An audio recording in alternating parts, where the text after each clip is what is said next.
তুমি জানো না তোমার মৌত কখন, পৃথিবীর কেউ জানে না তার মৌত কখন। সুতরাং তোমার মৌতটা যেন এমন না হয়, মৌতের পরে এমন রেকর্ড তোমার দুনিয়াতে থাকবে যে রেকর্ডের কারণে তুমি কবরে শুয়ে শুয়ে গুনাহ পাবা, এমন রেকর্ড যেন তোমাদের না থাকে। যুবক, আজকে তোমাদেরকে বলি, তুমি যদি মুসলমানের সন্তান হয়ে থাকো তাহলে আজকে তোমাকে এই চিন্তা করতে হবে, এমন কাজ আমি করব না যেই কাজের জন্য আমাকে মৃত্যু পরবর্তী জীবনে আমাকে গুনাহ পেতেই থাকবো, এই কাজ আমি করব না। এটা মুসলমান, এটা হলো মুহাম্মদ সাল্লাল্লাহু আলাইহি সাল্লামের কলিজার টুকরা উম্মত।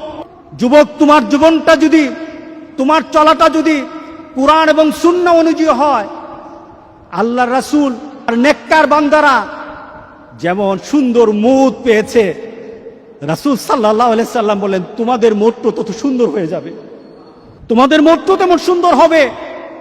রাসূল সাল্লাল্লাহু আলাইহি সাল্লাম বলতেছেন তুমি দুনিয়াতে যেভাবে চলবা মৌতটাও তেমন হবে।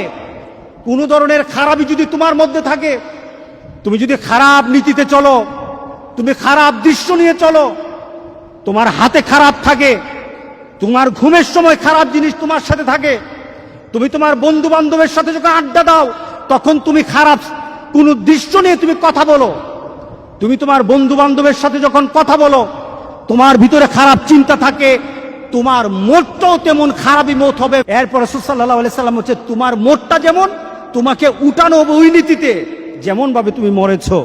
শুধু তাই নয়, কামা তুবাসুন তুহশারুন, যেমন ভাবে তোমাকে উঠানো হবে তেমন ভাবে তোমার হাসর হবে। সুতরাং দুনিয়া যেমন হাসর তেমন, দুনিয়া যেমন মৌত তেমন, দুনিয়া যেমন কবর তেমন।